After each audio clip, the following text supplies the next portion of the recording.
അൽഹംദുലില്ലാഹി റബ്ബിൽ ആലമീൻ. അല്ലാഹുമ്മ സല്ലി അലാ മുഹമ്മദിൻ വഅലാ ആലി മുഹമ്മദ്. നമ്മൾ കഴിഞ്ഞ 2 ദിവസമായി സ്വപ്നത്തെക്കുറിച്ച് നബി തങ്ങൾ സല്ലല്ലാഹു അലൈഹി വസല്ലമ തങ്ങൾ പറഞ്ഞ ഹദീസാണ് പറഞ്ഞുകൊണ്ടിരുന്നത്.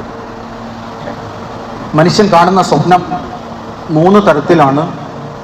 ഒന്ന്, അല്ലാഹു തആല വ്യക്തികൾക്കോ സമൂഹത്തിനോ ഗുണപരമായ കാര്യങ്ങൾ പ്രവാചകന്മാർക്ക് വഹി നൽകിയിരുന്നത് പോലെ മനുഷ്യർക്ക് സ്വപ്നത്തിലൂടെ കാണിച്ചു കൊടുക്കും. ബുശ്റം മിനല്ലാഹ്. ആരെങ്കിലും അങ്ങനെ ഉപകാരമുള്ള സ്വപ്നങ്ങൾ കണ്ടാൽ അത് അള്ളാഹു അവനെ കാണിച്ചു തന്നതാണ്. അതുകൊണ്ട് അള്ളാഹുവിനെ സ്തുതിക്കുക എന്ന് നബി തങ്ങൾ പറഞ്ഞു. അതിൻ്റെ ഉദാഹരണങ്ങളൊക്കെ നമ്മൾ പറഞ്ഞു. രണ്ടാമത് പറഞ്ഞു ഹദീസുൽ മർഇ നഫ്സഹു. ഒരു മനുഷ്യൻ അവനോട് തന്നെ സംസാരിക്കുന്ന സംസാരങ്ങൾ അറിയിക്കുന്ന അറിയിപ്പുകളാണ് സ്വപ്നത്തിന്റെ 2ാമത്തെ ഭാഗം. ഇതിനെക്കുറിച്ച് നമ്മൾ പറഞ്ഞു. ഇനി 3ാമതൊരു ഭാഗം നബി തങ്ങൾ പരിചയപ്പെടുത്തി. ഹിൽമും മിനശ് ശൈത്താൻ.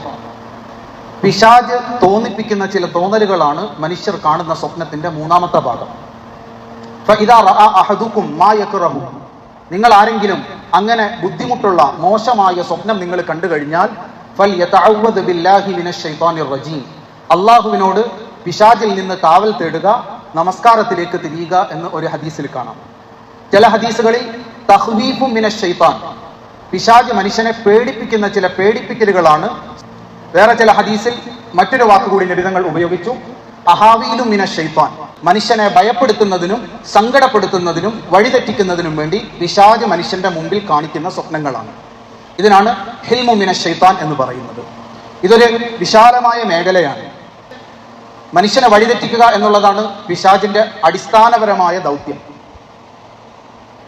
ഉറങ്ങുന്ന സന്ദർഭത്തിൽ പിശാചിന്റെ ശല്യം ഉണ്ടാകാതിരിക്കുന്നതിന് വേണ്ടി നബി തങ്ങൾ സല്ലല്ലാഹു അലൈഹി വസല്ലമ തങ്ങൾ നമ്മളെ ഉറങ്ങുന്ന സമയത്ത് ചെല്ലാൻ ചില പ്രാർത്ഥനകളും ചില സൂറത്തുകളും ഓതാൻ പഠിപ്പിച്ചിട്ടുണ്ട്. ഇമാമിങ്ങൾ പറയുന്നു, പിശാച് മനുഷ്യന്റെ സ്വപ്നത്തിൽ ഇടപെടുന്നതിലൂടെ 3 കാര്യങ്ങളാണ് പിശാച് ചെയ്യാൻ ഉദ്ദേശിക്കുന്നത്. ഒന്ന്, ലിയഹ്സുന ബിഹി ഇബ്നു ആദം. മനുഷ്യനെ സങ്കടപ്പെടുത്താൻ, നിരാശപ്പെടുത്തുക എന്നുള്ളതാണ് പിശാച് മനുഷ്യനെ സ്വപ്നം കാണിക്കുന്നതിലൂടെ ഉദ്ദേശിക്കുന്നത്. അല്ലെങ്കിൽ മനുഷ്യനെ ഭയപ്പെടുത്താനാണ് പിശാച് ചില സ്വപ്നങ്ങൾ കാണിക്കുന്നത്. ചില സ്വപ്നങ്ങൾ കാണുമ്പോൾ നമ്മൾ പെട്ടെന്ന് പേടിച്ചു പോകും. ചില സ്വപ്നങ്ങൾ കണ്ടാൽ സ്വപ്നത്തിലും നിരാശയായിരിക്കും, ഉണർന്നതിന് ശേഷവും 3-4 ദിവസം അതേ നിരാശയിൽ നമ്മളിങ്ങനെ കഴിഞ്ഞുകൂടും. ഇത് രണ്ടുമാണ് പിശാചിന്റെ പ്രധാനപ്പെട്ട ലക്ഷ്യം. ഇവിടെ നമ്മൾ മനസ്സിലാക്കേണ്ടത്, ഈ ഭയം, നിരാശ, പേടി എന്നുള്ളത് ഒരു മുഅ്മിനെ സംബന്ധിച്ചിടത്തോളം അനാവശ്യമായി ഉണ്ടാകാൻ പാടില്ലാത്ത ഒരു കാര്യമാണ്. ഖുർആനിൽ അല്ലാഹു തആല ഒരുപാട് സ്ഥലത്ത് പറഞ്ഞു, നിങ്ങൾ അള്ളാഹുവിനെ മാത്രം ഭയപ്പെടുക. അള്ളാഹുവിനെ മാത്രം ഭയപ്പെടുക എന്ന് പറഞ്ഞാൽ അള്ളാഹുവാണ് നിങ്ങളുടെ സൃഷ്ടാവ്, അള്ളാഹുവിന്റെ നിയന്ത്രണത്തിലാണ് നിങ്ങളുടെ കാര്യങ്ങൾ, ഈ ലോകം താൽക്കാലികമാണ്, അള്ളാഹുവിന്റെ മുമ്പിലേക്ക് പരലോകത്തേക്ക് നിങ്ങൾ പോകേണ്ടവരാണ്, അവിടുത്തെ വിജയ പരാജയങ്ങളാണ് മനുഷ്യന്റെ അടിസ്ഥാന വിജയ പരാജയം എന്ന വിശ്വാസത്തിൽ നമുക്ക് സംഭവിക്കുന്ന കാര്യങ്ങളിൽ അനാവശ്യമായി ടെൻഷൻ അടിക്കാതിരിക്കുക. ലാ തഹ്സൻ ഖുർആന്റെ പ്രയോഗമാണ്. നിങ്ങൾ സങ്കടപ്പെടരുത്, നിരാശപ്പെടരുത്. ഇതുപോലെ തന്നെയാണ് ദേഷ്യത്തെക്കുറിച്ചും പറഞ്ഞത്.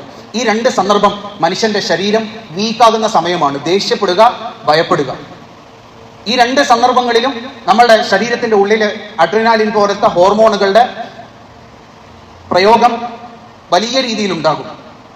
നമ്മൾ പെട്ടെന്ന് പേടിക്കുന്നതും ഞെട്ടുന്നതും ദേഷ്യപ്പെടുന്നതും ഒക്കെ പുറത്ത് വലിയ മാറ്റമൊന്നും കാണുകയില്ല. നമ്മളുടെ ഉള്ളിൽ ചില ഹോർമോണുകൾ നിയന്ത്രണ വിധേയമല്ലാത്ത രീതിയിൽ ഉൽപ്പാദിപ്പിക്കപ്പെടുന്നതിന്റെ ഫലമായിട്ടാണ് നമുക്ക് ദേഷ്യം വരുന്നതും. അതേപോലെ ഒരാൾ നിരാശനായി കഴിഞ്ഞാൽ ഇതുപോലെ തന്നെ ശരീരത്തിന്റെ ഉള്ളിൽ ഹോർമോണുകൾ ഉൽപ്പാദിപ്പിക്കപ്പെടും. ഈ ഹോർമോണുകൾ ഉൽപ്പാദിപ്പിക്കപ്പെട്ടാൽ നമ്മളെ രോഗിയാക്കും. അത് നമ്മളുടെ ശരീരത്തിനും കേടാണ്, നമ്മളുടെ അവയവങ്ങൾക്കും കേടാണ് എന്ന് മാത്രമല്ല, ഈ 2 സന്ദർഭത്തിലും മനുഷ്യൻ അവന്റെ വ്യക്തിത്വം, അവന്റെ ബുദ്ധി ഉപയോഗിക്കാൻ പറ്റാത്ത സന്ദർഭമാണ്. ഈ 2 സന്ദർഭത്തിലും പിശാചിന് മനുഷ്യനെ പെട്ടെന്ന് കീഴ്പ്പെടുത്താൻ സാധിക്കും. അതുകൊണ്ടാണ് ഹദീസിൽ വന്നത്, ദേഷ്യപ്പെടുക, നിരാശ, ഡിപ്രഷന്റെ അവസ്ഥയിലേക്ക് പോകുന്ന മനുഷ്യനും അമിതമായി ദേഷ്യത്തിൽ നിൽക്കുന്ന മനുഷ്യനെയും കുട്ടികൾ കാലുകൊണ്ട് പന്ത് തട്ടി നിയന്ത്രിക്കുന്നത് പോലെ പിശാച് മനുഷ്യനെ നിയന്ത്രിക്കും. ഈ 2 സന്ദർഭം മനുഷ്യന്റെ വ്യക്തിത്വം അല്ലെങ്കിൽ അവന്റെ ബുദ്ധി ഉപയോഗിക്കാൻ പറ്റാതെ ബലഹീനനായി പോകുന്ന സമയമാണ് നമ്മൾ ദേഷ്യപ്പെടുമ്പോഴും നമ്മൾ നിരാശപ്പെടുമ്പോഴും. ബലഹീനരായ മനുഷ്യരെ പിശാചിന് കീഴ്പ്പെടുത്താൻ സാധിക്കും. ഇതിനു വേണ്ടിയാണ് ചില സ്വപ്നങ്ങൾ നമ്മളെ കാണിക്കുന്നത്. അതും ഹദീസിൽ കാണാം, നിങ്ങൾക്ക് ദേഷ്യം വന്നു കഴിഞ്ഞാൽ പിശാച് നിങ്ങളിൽ പ്രവർത്തിച്ചിരിക്കുകയാണ്, പിശാചിനെ തീ കൊണ്ടാണ് അള്ളാഹു സൃഷ്ടിച്ചിരിക്കുന്നത്. അതുകൊണ്ട് അപ്പോഴേ നിങ്ങൾ വുളു എടുക്കണം, നിങ്ങളുടെ ദേഷ്യം പതുക്കെ കുറയും. നിൽക്കുന്ന സന്ദർഭത്തിലാണ് നിങ്ങൾക്ക് ദേഷ്യം വരുന്നതെങ്കിൽ നിങ്ങൾ ഇരിക്കണം. ഇരിക്കുമ്പോഴാണ് ദേഷ്യം വരുന്നതെങ്കിൽ നിങ്ങൾ കിടക്കണം. നമ്മൾ കിടക്കുമ്പോഴാണ് ദേഷ്യം വരുന്നതെങ്കിൽ ഇരിക്കുമ്പോഴാണ് ദേഷ്യം വരുന്നതെങ്കിൽ എഴുന്നേക്കും. നമ്മൾ ചിന്തിക്കുന്നതിനപ്പുറം പുറത്തുള്ള നാശനഷ്ടങ്ങൾ വേറെ ദേഷ്യത്തിന്റെ പേരിൽ നമ്മൾ ചെയ്യും. സെക്കൻഡുകളുടെ ദേഷ്യത്തിൽ പലതും നശിപ്പിക്കും, പലതും പറയും, പലതും എറിഞ്ഞു പൊട്ടിക്കും. പിന്നീടാണ് ഇതിന്റെ സങ്കടം നമുക്ക് മനസ്സിലാകുന്നത്. അതിനേക്കാൾ ഉപരി നമ്മളുടെ ശരീരം, ആന്തരിക അവയവങ്ങൾ, ഇതിന് വരുന്ന കേടുപാടുകൾ വലുതാണ്. അതുകൊണ്ട് ഈ രണ്ട് കാര്യങ്ങൾ ഒരു മുഅ്മിനായ മനുഷ്യൻ ഉണ്ടാകാൻ പാടില്ല എന്ന് ഖുർആൻ പറയുന്ന രണ്ട് കാര്യങ്ങളാണ്. ഒന്ന് നിരാശ, രണ്ട് ദേഷ്യം.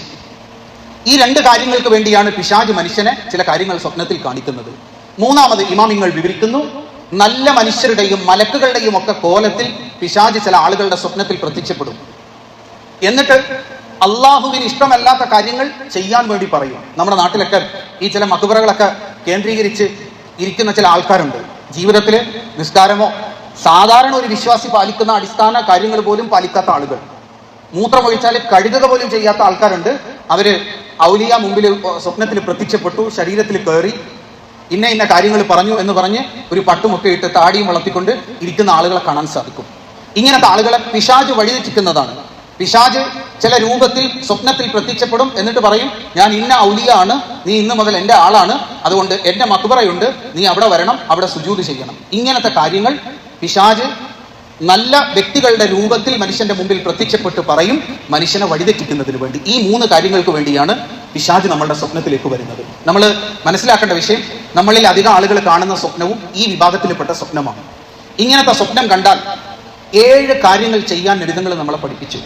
ഹദീസിൽ കാണാം, നിങ്ങൾ ആരെങ്കിലും ഉറക്കത്തിൽ പിശാച് കാണിക്കുന്ന സ്വപ്നം കണ്ടാൽ, ഒരു സഹാബി നബിതങ്ങളുടെ മുമ്പിൽ വന്നിട്ട് പറയുകയാണ്, യാ റസൂലല്ലാഹ്, ഇന്നി റഅയ്തു ഫിൽ മനാം കഅന്ന റഅസി ഖദ് ഖുതിഅ. ഞാൻ ഇന്നലെ ഉറങ്ങുമ്പോൾ എൻ്റെ കഴുത്ത് ആരോ വെട്ടി താഴെ ഇടുന്നു. ഞാൻ കഴുത്ത് വേഗത്തിൽ ദൂരേക്ക് പോകുന്നു, ഞാൻ അതിന്റെ പിന്നാലെ ഓടുന്നു. ഇത് പറഞ്ഞു തുടങ്ങുമ്പോൾ തന്നെ നബിതങ്ങൾ പറഞ്ഞു, ലാ തുഖ്ബിർ, നീ പറയരുത്, പിശാച് നിന്റെ ഉറക്കത്തിൽ വന്ന് എന്തോ കളി കാണിച്ചത് നീ ഇവിടെ പറയാൻ നിൽക്കരുത് എന്ന് പറഞ്ഞു. അപ്പൊ ഇങ്ങനത്തെ സ്വപ്നങ്ങൾ നമ്മൾ കണ്ടാൽ ആദ്യമേ നബിതങ്ങൾ പറഞ്ഞു, ഫൽ യസ്തഇദ് ബില്ലാഹ്, അല്ലാഹുവിനോട് കാവൽ തേടണം. അഊദു ബില്ലാഹി മിനശ് ശൈത്താനിർ റജീം എന്ന് 3 പ്രാവശ്യം പറയണം. അഊദു ബില്ലാഹി മിനശ് ശൈത്താനിർ റജീം എന്ന് 3 പ്രാവശ്യം പറയണം. മൂന്നാമതായി പറഞ്ഞു, ഇടതുഭാഗത്തേക്ക് 3 പ്രാവശ്യം തുപ്പുന്നത് പോലെ കാണിക്കണം. നാലാമതായിട്ട് പറഞ്ഞു, ഏത് വശത്തേക്ക് കിടന്നപ്പോഴാണ് ഈ സ്വപ്നം കണ്ടത് അതിന്റെ നേരെ വിപരീത ദിശയിലേക്ക് തിരിഞ്ഞു കിടക്കണം. അഞ്ചാമതായിട്ട് ഹദീസിൽ കാണാം, നമസ്കരിക്കാൻ പറഞ്ഞു. ആറാമതായിട്ട് വ്യക്തമായി ഹദീസിൽ പറഞ്ഞു, ഈ സ്വപ്നം ആരോടും പറയരുത്. ഏഴാമതായിട്ട് പറഞ്ഞു, ഈ സ്വപ്നത്തിന് എന്തെങ്കിലും അർത്ഥമോ വ്യാഖ്യാനമോ ഉണ്ടെന്ന് അന്വേഷിക്കുക പോലും ചെയ്യരുത്. ലാ തുഖ്ബിർ, ആരോടും പറയരുത്. എന്നിട്ട് നബിതങ്ങൾ പറഞ്ഞു, അർറുയ അലാ റിജ്ലി ഖായിലി, സ്വപ്നം പക്ഷിയുടെ കാലിൽ വെച്ചിരിക്കുന്നത് പോലെയാണ്. മാലം തുഅബ്ബർ, അതിന് വ്യാഖ്യാനം പറയപ്പെടുന്നത് വരെ. ഫഇദാ ഉബ്ബിറത് വഖഅത്, ഈ സ്വപ്നത്തിന് യാതൊരു അർത്ഥവും കാണുകയില്ല. പിശാച് പേടിപ്പിക്കുന്നതിന് വേണ്ടി കാണിക്കുന്നതായിരിക്കും. നമ്മൾ ആരോടെങ്കിലും പോയി വ്യാഖ്യാനം ചോദിച്ച് അതിനൊരു വ്യാഖ്യാനം പറഞ്ഞു കഴിഞ്ഞാൽ ആ പറഞ്ഞതുപോലെ തന്നെ ജീവിതത്തിൽ സംഭവിക്കുമെന്ന് ധാരാളം ഹദീസുകളിൽ കാണാൻ സാധിക്കും. ഇന്ന് പൊതുവെ മുസ്ലിമീങ്ങൾ ശ്രദ്ധിക്കാത്ത ഒരു കാര്യമാണ്. നമുക്കിതിനെക്കുറിച്ച് അറിയത്തുമില്ല. നമ്മൾ കാണുന്ന സ്വപ്നത്തെക്കുറിച്ച് ആളുകളോടൊക്കെ പറയും, അവര് വ്യാഖ്യാനം പറയാനും നിൽക്കും. ശാസ്ത്രീയമായ സ്വപ്നത്തെക്കുറിച്ചുള്ള പഠന മേഖലയിൽ സ്ലീപ്പ് പാരാലിസിസ് എന്ന് പറയുന്ന ഒരു അവസ്ഥയുണ്ട്. ലോകത്ത് 8% മനുഷ്യർ ജീവിതത്തിൽ ഒരിക്കലെങ്കിലും അനുഭവിക്കുന്ന ഒരനുഭവമാണ് എന്നാണ് ഇന്നത്തെ മെഡിക്കൽ സയൻസ് പറയുന്നത്. എന്താണ് അതിന് സംഭവിക്കുന്നത്? അതിന് 2-3 ഘട്ടമുണ്ട് ശാസ്ത്രീയമായിട്ട് പറഞ്ഞാൽ. ഒന്നെങ്കിൽ ഉറങ്ങുന്ന സമയത്ത് നമ്മളുടെ നെഞ്ചിൽ വലിയ ഭാരം ഇരിക്കുന്നത് പോലെ തോന്നും, നമുക്ക് ശ്വാസം എടുക്കാൻ പറ്റുകയില്ല, വലിയ രീതിയിൽ വെപ്രാളപ്പെടും. ഇതിന്റെ ആരംഭഘട്ടമാണ്. ചിലപ്പോൾ ഉറങ്ങാൻ വേണ്ടി കണ്ണടച്ച് കിടക്കുമ്പോൾ നമ്മളുടെ മുമ്പിൽ ഒരു വലിയ രൂപം നിൽക്കുന്നത് പോലെ തോന്നും. ചിലപ്പോൾ ആ രൂപം നമ്മളെ ആക്രമിക്കുന്നത് പോലെ, ഉപദ്രവിക്കുന്നത് പോലെ, ആ ഉപദ്രവം നമുക്ക് അനുഭവപ്പെടുന്നത് പോലെ തോന്നും. ഇതാണ് സ്ലീപ്പ് പാരാലിസിസ് എന്ന് ഒറ്റവാക്കിൽ പറഞ്ഞാൽ. ശാസ്ത്രീയമായി ഇതിനെ എങ്ങനെയൊക്കെ വിശദീകരിച്ചാലും ആ വിശദീകരണം കൃത്യമാവുകയില്ല. ഇന്ന് മെഡിക്കൽ സയൻസ് പറയുന്നത് റം അറ്റോണിയ എന്ന് പറയുന്ന ഒരവസ്ഥയിലേക്ക് മനുഷ്യൻ പോകുന്നത് കൊണ്ടാണ് ഈ സ്വപ്നം കാണുന്നത് എന്ന് പറഞ്ഞാൽ, നമ്മൾ ഉറങ്ങി 1.5 മണിക്കൂർ കഴിയുമ്പോൾ നമ്മളുടെ തലച്ചോറ് ഓണായിരിക്കും, പ്രവർത്തിക്കും. പക്ഷേ ഈ തലച്ചോറ് സിഗ്നൽ കൊടുത്തത് കൊണ്ട് നമ്മളുടെ ശരീരം പൂർണ്ണമായി റെസ്റ്റിലായിരിക്കും. കാരണം നമ്മൾ ഈ സ്വപ്നത്തിൽ പലതും കാണുമ്പോൾ അതിനനുസരിച്ച് നമ്മളുടെ കൈകാലുകൾ പ്രവർത്തിപ്പിക്കാതിരിക്കുന്നതിന് വേണ്ടി, നമ്മൾ സ്വപ്നത്തിൽ കാണുന്നതിനനുസരിച്ച് കൈകാലുകൾ അവയവങ്ങൾ പ്രവർത്തിപ്പിച്ചു കഴിഞ്ഞാൽ അവയവങ്ങൾക്ക് തന്നെ കേടുപറ്റും, അടുത്ത് കിടക്കുന്നവർക്കും കേടുപറ്റും. അതിനുവേണ്ടി തലച്ചോറ് ഉറങ്ങി 1.5 മണിക്കൂർ കഴിയുമ്പോൾ ഓണാകും. തലച്ചോറ് തന്നെ നിർദ്ദേശം കൊടുത്ത് ശരീരത്തിന്റെ ബാക്കി എല്ലാ മസിലുകളും പാരലൈസ് ആയിരിക്കും, പ്രവർത്തിക്കാത്തതായിരിക്കും. ഈ സമയത്ത് പെട്ടെന്ന് നമ്മൾ ഉറക്കത്തിൽ നിന്ന് എഴുന്നേൽക്കുന്നു. തലച്ചോറ് എഴുന്നേറ്റ് നിൽക്കുകയാണ്, ഓണാണ്. പക്ഷെ ശരീരത്തിന്റെ ബാക്കി ഭാഗങ്ങൾ പാരലൈസ് ആയിട്ട് കിടക്കുന്നത് കൊണ്ട് തലച്ചോറ് മാത്രം പെട്ടെന്ന് എഴുന്നേൽക്കുകയും ബാക്കി അവയവങ്ങൾ എഴുന്നേൽക്കാതിരിക്കുകയും ചെയ്യുന്ന അവസ്ഥയാണ് റെം അറ്റോണിയ എന്ന് പറയുന്നത്. ഇതുകൊണ്ടാണ് മനുഷ്യൻ ഇത് അനുഭവപ്പെടുന്നത് എന്നാണ് ശാസ്ത്രീയമായ വിശദീകരണം. പക്ഷെ ഈ വിശദീകരണം ശാസ്ത്രത്തിന് പറയേണ്ടി വന്നത് എടുത്താ പൊങ്ങാത്ത ഒരു പണി എടുത്തത് കൊണ്ടാണ്. അഥവാ ആത്മാവ് എന്നുള്ള ഒന്നിനെ, അല്ലെങ്കിൽ അഭൗതിക വസ്തുക്കൾ എന്ന് നമ്മൾ പറയുന്ന ജിന്ന്, പിശാച്, ആത്മാവ്, ഇങ്ങനത്തതിനെ നിഷേധിച്ചതിന്റെ പേരിലാണ്. ശാസ്ത്രത്തിന്റെ മേഖലയിൽപ്പെട്ടതല്ല, പരിധിയിൽപ്പെട്ടതല്ല ആത്മാവ് ഉണ്ടെന്ന് പറയലും ഇല്ല എന്ന് പറയലും. തന്റെ പരിധിയിൽപ്പെടാത്ത ആത്മാവിനെ ആദ്യമേ നിഷേധിച്ചു, ഇല്ലാന്ന് പറഞ്ഞതുകൊണ്ടാണ് ഈ തരത്തിൽ വ്യാഖ്യാനങ്ങൾ പറയേണ്ടി വരുന്നത്. ഇന്ത്യയിൽ തന്നെ ധാരാളം കേസുകൾ കോടതി വ്യവഹാരത്തിൽ, കോടതി അതിന്റെ ജഡ്ജ്മെന്റിൽ രേഖപ്പെടുത്തിയ 10-40ഓളം കേസുകൾ ഇന്ത്യയിൽ കാണാൻ സാധിക്കും. മരണത്തിന് ശേഷം ഈ മരിച്ച വ്യക്തിയുടെ പ്രേതം തന്നെ സ്വപ്നത്തിൽ വന്നിട്ട് എങ്ങനെയാണ് തന്നെ കൊന്നത്, ആരാണ് തന്നെ കൊന്നത്, എവിടെയാണ് തൊണ്ടി മുതലെന്ന് പറഞ്ഞു കൊടുത്ത കേസ് ഇന്ത്യയിലെ കോടതി രേഖകളിൽ രേഖപ്പെടുത്തിയ കേസുകൾ കാണാൻ സാധിക്കും. അതിന് ഗോസ്റ്റ് ടെസ്റ്റിമണി എന്നാണ് നിയമത്തിന്റെ ഭാഷയിൽ പറയുന്നത്. ഈ ഗോസ്റ്റ് എന്ന് പറയുന്ന സങ്കല്പം നിയമപ്രകാരം സയന്റിഫിക്കലിയോ ക്ലിനിക്കലിയോ എക്സാമിൻ ചെയ്യാൻ പറ്റുന്ന ആളായിരിക്കണം സാക്ഷി എന്നുള്ളത്. അതുകൊണ്ട് പ്രേതം വന്ന് സാക്ഷി പറഞ്ഞാൽ സാക്ഷി ഡയറക്റ്റ് സ്വീകരിക്കുകയില്ല. പക്ഷെ ഈ പോലീസ് ഉദ്യോഗസ്ഥന്മാര് ഒരു കേസ് കോടതിയിലേക്ക് കൊണ്ടുവരുമ്പോൾ എങ്ങനെയാണ് ഈ പ്രതിയിലേക്ക് എത്തിയത്, എങ്ങനെയാണ് ഇയാളാണ് പ്രതി എന്ന് മനസ്സിലാക്കിയത് എന്ന് വിശദീകരിക്കേണ്ടതുണ്ട്. ഇങ്ങനെ വിശദീകരിക്കുന്ന സന്ദർഭത്തിൽ ഈ മരിച്ച ആളിന്റെ അടുത്ത ബന്ധു അല്ലെങ്കിൽ അന്വേഷണ ഉദ്യോഗസ്ഥൻ അയാൾ സ്വപ്നത്തിൽ ഈ മരിച്ച വ്യക്തിയെ കാണുകയാണ്. ആ വ്യക്തി പറഞ്ഞു കൊടുക്കുകയാണ്, ഇന്ന സ്ഥലത്ത് ഇന്ന സമയത്ത് ഇന്ന കാരണത്തിന്റെ പേരിൽ എന്നെ ഇന്ന ആള് കൊന്നിട്ട് എന്റെ ശവം ഇന്ന സ്ഥലത്ത് കുഴിച്ചിട്ടു, കൊല്ലാൻ വേണ്ടി ഉപയോഗിച്ച ആയുധം ഇതാണെന്ന് പറഞ്ഞു കൊടുക്കുന്ന ഒരു 10-40ഓളം കേസുകൾ ഇന്റർനെറ്റിൽ അടിച്ചു കൊടുത്താൽ ഇന്ത്യയിൽ ഇത് നമുക്ക് കിട്ടും. ഈ കേരളത്തിലെ പഴയ DGP ആയിരുന്ന അലക്സാണ്ടർ ജേക്കബ്, അദ്ദേഹം ഒരു സ്ഥലത്ത് അദ്ദേഹത്തിന്റെ അനുഭവങ്ങൾ എഴുതുന്ന കൂട്ടത്തില് കേരളത്തില് കണ്ണൂർ ജില്ലയിൽ മരണപ്പെട്ടു പോയി. ഒരാള് കട പൂട്ടിയിട്ട് വീട്ടിലേക്ക് വരുന്ന വഴിയിൽ ഒരു വൃദ്ധനായ ആളിനെ അടിച്ചു കൊല്ലുന്നു, ഒരു തെളിവുമില്ല. അവസാനം ഈ കൊല്ലപ്പെട്ട വ്യക്തിയുടെ മകന്റെ ശരീരത്തിലേക്ക് മരിച്ചുപോയ വ്യക്തിയുടെ ആത്മാവിനെ വിളിച്ചു വരുത്തിയിട്ട് ആ വ്യക്തി എന്ന് വെച്ചാൽ കൊല്ലപ്പെട്ട മകൻ വാപ്പയായിട്ട് സംസാരിച്ചു. അതിന്റെ അടിസ്ഥാനത്തിൽ പ്രതിയെ പിടിക്കുകയും കേസെടുക്കുകയും ചെയ്ത സംഭവം അദ്ദേഹം എഴുതിയിട്ടുണ്ട്. അത് മറ്റൊരു വിഷയം. പക്ഷെ സ്വപ്നത്തിൽ ഇങ്ങനെ മരിച്ചുപോയ വ്യക്തികൾ തന്നെ വന്നിരുന്ന് ടെസ്റ്റ് മണി കൊടുത്ത സംഭവങ്ങൾ ഇന്ത്യയുടെ ജുഡീഷ്യൽ സംവിധാനത്തിന്റെ ഔദ്യോഗിക രേഖകളിൽ നമുക്ക് കാണാൻ സാധിക്കും. ഇതിന് ശാസ്ത്രീയമായിട്ട് ഒരു വിശദീകരണവും പറയാൻ സാധിക്കുകയില്ല. ലോകത്ത് ഏതാണ്ട് എല്ലാ ഗ്രന്ഥങ്ങളിലും ഇതിനെക്കുറിച്ച് വിശദമായ ചർച്ച നമുക്ക് കാണാം. ഉറക്കത്തിൽ മനുഷ്യൻ കാണുന്ന ഇത്തരം പേടിപ്പിക്കുന്ന രൂപങ്ങളും സ്വപ്നങ്ങളും നമ്മളിത് കേൾക്കുമ്പോൾ നമുക്ക് നിസ്സാരമായിട്ട് തോന്നും. പക്ഷെ ഇത് അനുഭവിക്കുന്ന മനുഷ്യരുടെ അവർ കടന്നു പോകുന്ന അവസ്ഥയെക്കുറിച്ചുള്ള ഞെട്ടിപ്പിക്കുന്ന പഠനങ്ങൾ ലോകത്തുണ്ട്. ഈ പറയുന്ന 8% മനുഷ്യർ ഇതിലൂടെ കടന്നു പോകുമെന്ന് പറഞ്ഞാൽ ഇവർക്കൊന്നും ഉറങ്ങാൻ പോലും സാധിക്കുകയില്ല. പല പേഷ്യൻസിനും വലിയ ഡോസിലുള്ള ഉറക്ക ഗുളികകൾ കൊടുത്താൽ പോലും അവർ ഉറങ്ങുകയില്ല. കാരണം കണ്ണടച്ചു കഴിഞ്ഞാൽ അവരുടെ മുമ്പിൽ കാണുന്ന ഇങ്ങനത്തെ രംഗങ്ങളാണ്. ഇവർക്ക് ഉറങ്ങാൻ സാധിക്കുകയില്ല. നമ്മൾ ഈ മാനസിക രോഗ ചികിത്സാ കേന്ദ്രങ്ങളിൽ പോയി നോക്കിക്കഴിഞ്ഞാൽ ഇങ്ങനത്തെ അവസ്ഥയിലുള്ള ആളുകളെ ഭ്രാന്തന്മാരായിട്ട് പോലും ഇന്ന് ചികിത്സിക്കുന്നത് നമുക്ക് കാണാൻ സാധിക്കും. വർഷങ്ങൾ ഇങ്ങനത്തെ ആശുപത്രിയിൽ കൊണ്ടുപോയിട്ട് നമ്മൾ ഈ കഴിക്കുന്ന സൈക്കാട്രിക് മെഡിസിൻ ഒക്കെ അധികവും സൈഡ് എഫക്റ്റ് ഉള്ളതാണ്. ഇങ്ങനത്തെ മരുന്നുകൾ നിരന്തരം കൊടുത്തുകൊണ്ടിരിക്കും. ഈ മരുന്നുകൾ കൊണ്ട് മാത്രം കാര്യമില്ല. നബി സല്ലല്ലാഹു അലൈഹി വസല്ലമ തങ്ങൾ ഈ ഭാഗത്തെക്കുറിച്ച് വിശദമായിട്ട് പറഞ്ഞു. ഹദീസിൽ ധാരാളം ഇങ്ങനത്തെ സംഭവങ്ങൾ കാണാൻ സാധിക്കും. ഇനി എന്താണ് ഇതിന്റെ മരുന്ന് ശാസ്ത്രം പറയുന്നത് നോക്കിയാൽ ഒന്നാമതായിട്ട് പറയുന്നത് കമിഴ്ന്ന് കിടന്നുറങ്ങുന്ന ആളുകളെയാണ് ഇത് ബാധിക്കുന്നത്. അതുകൊണ്ട് കമിഴ്ന്ന് കിടക്കാതെ ഏതെങ്കിലും ഒരു സൈഡിലേക്കോ നേരെയോ കിടക്കുക. ഹദീസിൽ കമിഴ്ന്ന് കിടക്കുന്നതിനെ നബി സല്ലല്ലാഹു അലൈഹി വസല്ലമ തങ്ങൾ കടുത്ത ഭാഷയിൽ വിലക്കിയതാണ്, താക്കീത് ചെയ്തതാണ്.